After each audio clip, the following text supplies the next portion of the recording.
Pendant ce mois de Ramadan, le nombre de contaminations de la Covid-19 a augmenté drastiquement en Tunisie. Le seuil des 10 000 morts a été franchi cette semaine et la gestion de la crise sanitaire reste cependant largement contrainte par le poids de la dette publique tunisienne qui atteindra les 100 milliards de dinars en décembre 2021. Rappelons-le, il n'y avait pas eu de première vague de l'épidémie dans le pays parce que la Tunisie s'était strictement confinée. Mais aujourd'hui, le confinement n'apparaît plus comme une solution économiquement soutenable ni acceptable. Dès lors, les restaurants, les commerces restent ouverts alors même que la vaccination peine à se mettre en place. Le nombre de lits en réanimation est cependant passé de 100 à près de 300, mais les services hospitaliers sont proches de la saturation et la crise a révélé, comme dans beaucoup d'autres pays, le manque d'entretien des infrastructures et la fragilité de ce système hospitalier pourtant réputé. Les mesures de confinement et de couvre-feu sont très mal reçues par la population, au point que le couvre-feu qui avait été décrété au début du Ramadan a été réduit par le président de la République lui-même. Ce dernier, le couvre-feu ne commence plus désormais à 19h mais à 22h.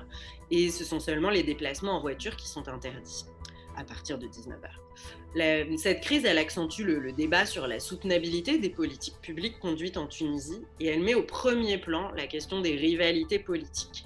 Et ici, il ne s'agit pas seulement de désaccords partisans, mais bien plutôt d'un débat sur le type de régime qu'a inauguré la Constitution de 2014. Qui devrait avoir la préséance?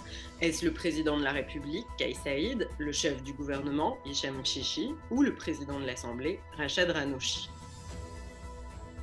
Cette opacité et ces rivalités politiques pèsent énormément sur la gestion de la dette publique et limitent les capacités du pays à s'endetter.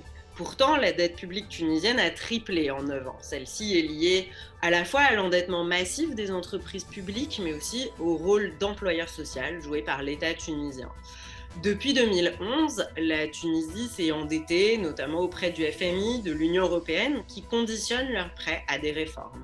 Ces réformes peinent à être mises en place, et dès lors, les débats sur la négociation de la dette pour éviter la banqueroute de l'État, accentuée par l'instabilité ministérielle, paralysent la gestion du Covid et freinent le développement des plateformes de vaccination, quand bien même la Tunisie fait partie du dispositif COVAX.